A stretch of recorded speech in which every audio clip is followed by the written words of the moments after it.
Welcome to Lunch with the Lord. I'm Pastor Mark. We're in Ezra chapter 5. We're going to be starting verse 13 this lesson. But before we begin, Jeremiah 15:16, thy words were found, and I did eat them. And thy word was unto me the joy and the rejoicing of my heart. Now, as we started this section that we're in now, which is the Jews' response to Tatnais' questions that he's going to write to King Darius. We start here. The first part that we saw last time was that in verse 11, it says that, the response to Tatnai was, well, we are the servants of the God of heaven and earth, right? And there was a great king many years ago that built this temple, and we are rebuilding it again. But our fathers provoked the God of heaven, and he gave them into the hands of Nebuchadnezzar, and he took them captive to Babylon. And now we are coming back to rebuild this temple, and we continue their response here in verse 13. So let's read verses 13 and 14. And it says here, but in the first year of Cyrus, the king of Babylon, the same king Cyrus came a decree to build this house of God. And the vessels also of gold, silver, of the house of God, which Nebuchadnezzar took out of the temple that was in Jerusalem, and brought them into the temple of Babylon, those did Cyrus, the king, take out of the temple of Babylon, and they were delivered unto one who was Sheshbazzar, whom he had made governor. Now, in these two verses, they give Tatnai solid evidence that King Cyrus commanded them to go and to rebuild this temple. Now, and in verse 14, they tell how Cyrus even sent back the vessels that were taken by Nebuchadnezzar. Not only did Cyrus decree that we could come back and build this temple, but also he sent back the vessels that were used in that temple that Nebuchadnezzar had taken away. He sent them back with us to come here. Now, these vessels had been desecrated at Babylon, and Belshazzar even drank wine in those vessels and used them to praise the gods of gold and of silver. Let's turn to Daniel. So, the Temple of Solomon is in Jerusalem. God is giving the Jews into the hands of Nebuchadnezzar and the Babylonians. Nebuchadnezzar and his army comes down to Jerusalem. They take the city, they destroy the city, and before they destroy the temple, they take all the gold and silver vessels that were in the temple at that time, and they take them back to Babylon with the people. So they go back to Babylon. All right? Now all these holy vessels, you have to understand, all of these holy vessels, the cups, the saucers, the spoons, the forks, and whatever they used in the service of God in the temple, it's all in Babylon now. And they are there in Babylon. So now Nebuchadnezzar dies, and his son Belshazzar takes over the kingdom of Babylon now. So in Daniel chapter 5, we're going to read verses 1 to 6, and we're going to find out what Belshazzar, Nebuchadnezzar's son, does with these holy vessels that were dedicated unto God's service. So he says in chapter 5, verse 1, Belshazzar, the king, made a great feast to 1,000 of his lords, and drank wine before the 1,000. Belshazzar, whilst he tasted the wine, he commanded to bring the golden and silver vessels which his father Nebuchadnezzar had taken out of the temple, which was in Jerusalem, that the king and his princes, his wives, and his concubines might drink therein. Red light, red light. There needs to be a warning sign coming up here for Belshazzar. But remember, it says here in the first part of verse 2, Belshazzar, while he tasted the wine, he got a little bit, he was drinking some wine, and he wasn't beginning to think right. And now he's going to make a tremendously bad decision. All right, verse 3. Then they brought the golden vessels that were taken out of the temple of the house of God. Bad decision, all right? Out of the house of God, which was at Jerusalem, and the king and his princes, his wives and his concubines drank in them. That was sealing their fate. Verse 4, they drank wine and praised the gods of gold, of silver, of brass, of iron, of wood, and of stone. Now, verse 5, this is what God thinks when somebody takes the holy things of God and uses them for unholy things.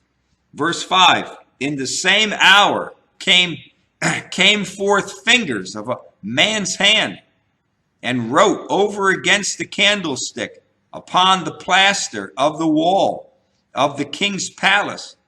And the king saw the part of the hand that wrote. Then the king's countenance was changed. You bet it was changed. Can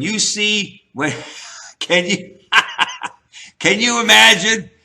You're sitting in your living room and all of a sudden something catches your eye and you look over to the right or to the left, and on the wall of your house, all you see is a hand, right?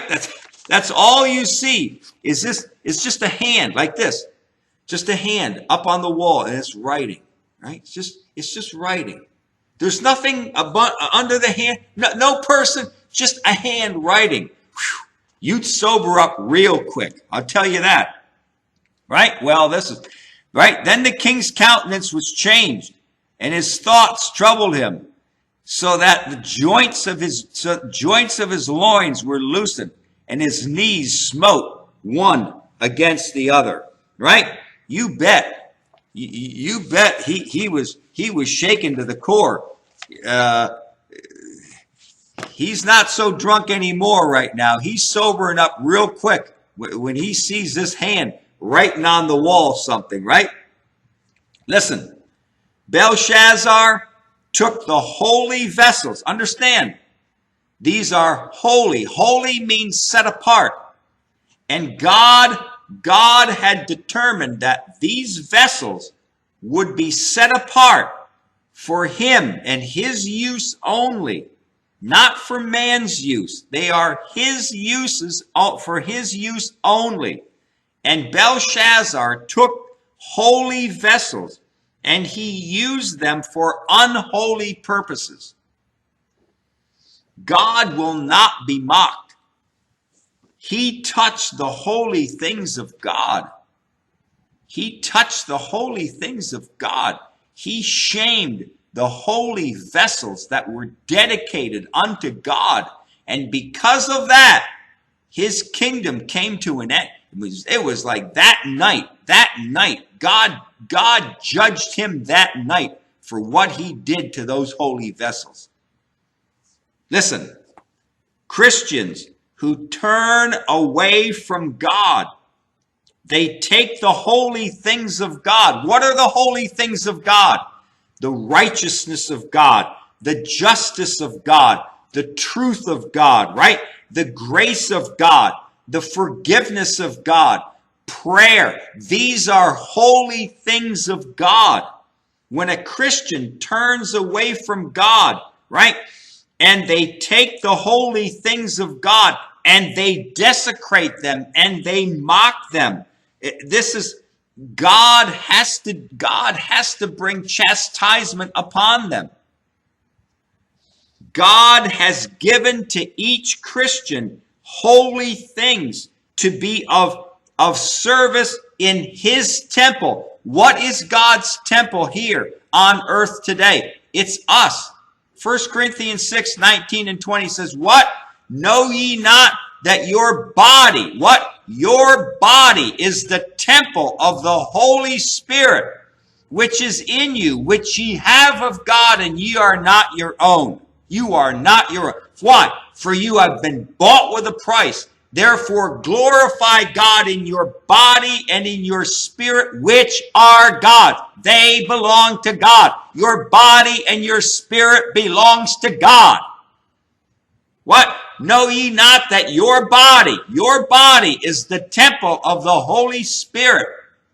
Just as the holy vessels were in Solomon's temple, so also God has imparted unto you, if you're a believer, unto you, he has imparted into you holy things.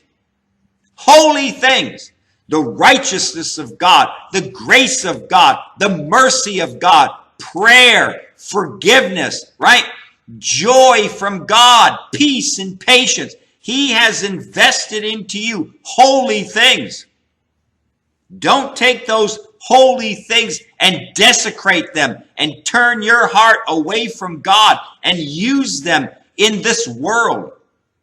Don't use them for worldly things. Don't defile the holy things of God.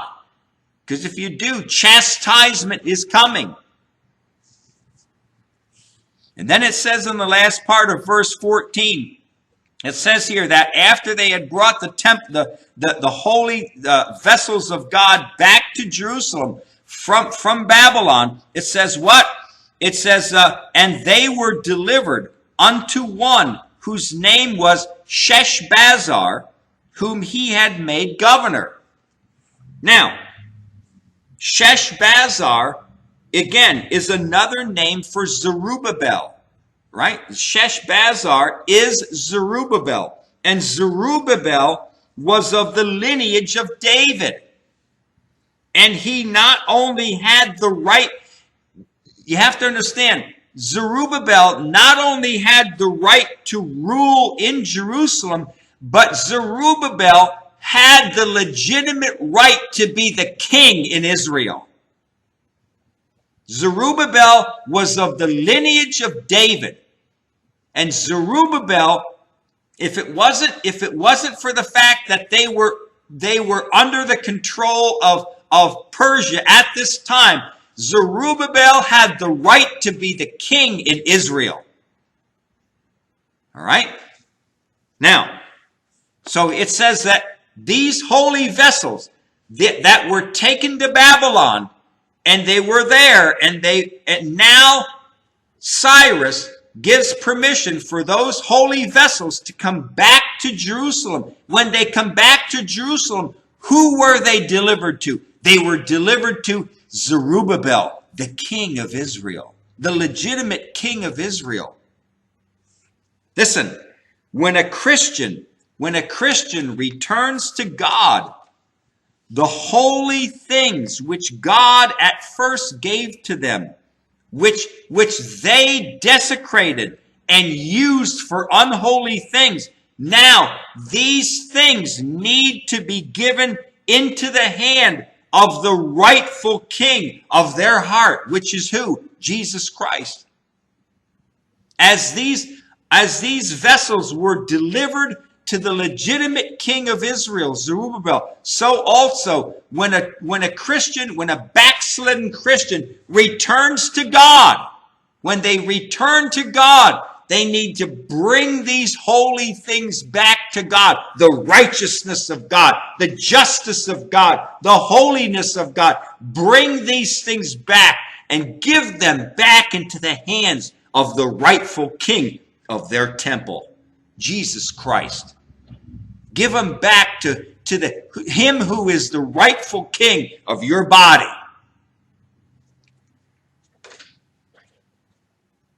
Now, these once holy vessels can be holy again.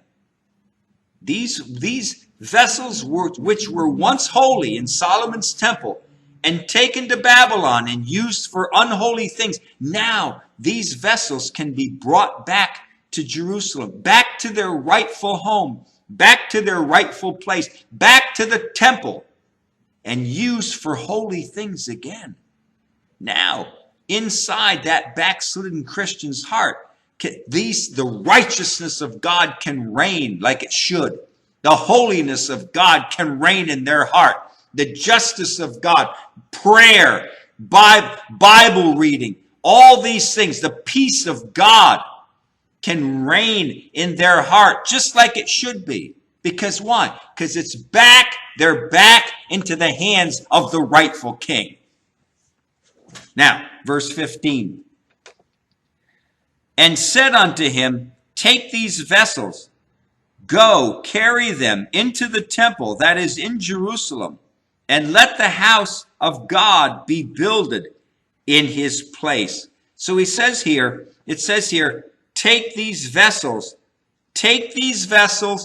go and carry them. Now, there are three imperatives that the returning Jews had at their disposal from the King Cyrus right from the very beginning. So right from the very beginning, when King Cyrus, 16 years ago possibly, told them that they could go back and build this temple, what did he say? He gave them three imperatives right from the beginning, right?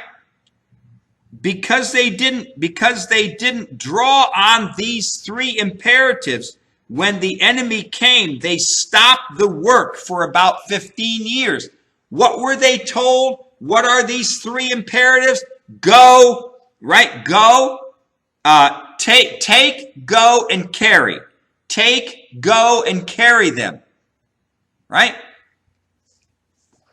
God had to remind the Jews after 15 years of stopping work on the temple, God had to remind them through the prophets that they not only had God behind them to start building again, but also they had the word of the former King Cyrus.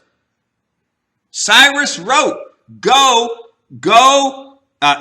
take, go, and carry.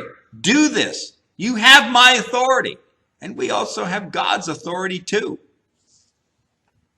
Now, verse 16.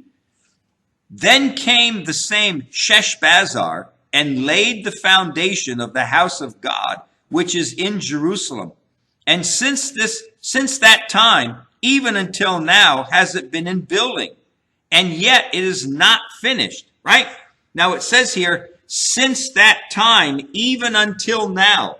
So from the time Cyrus made the decree until the second year of Darius, it was about 18 years. All right, so it's about 18 years since the time they start rebuilding this temple from when it had stopped before. Now, what is interesting is that Tatnais does not mention the 15 years of stoppage.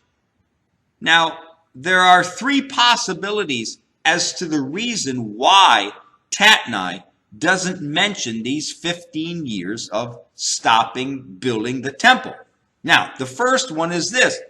Either Tatnais chose not to mention it at all, or number two, Tatnais did not know anything about the stoppage, or number three, over the 15 years, the work on the temple had not completely stopped, but had slowed down so much that it was nothing, that it was like nothing was being done. All right, it had slowed down so much that it was as if nothing was actually being done at all. Now, personally, I think that he just chose not to mention it. It wasn't that important to him, and he seems only concerned that the temple was not finished, when in fact they had every right to finish it if the former king had decreed it. So here Tatnais is writing this letter to King Darius, and he wants to find out what it is that they should they continue to keep building this temple or not. We're going to finish in verse 17.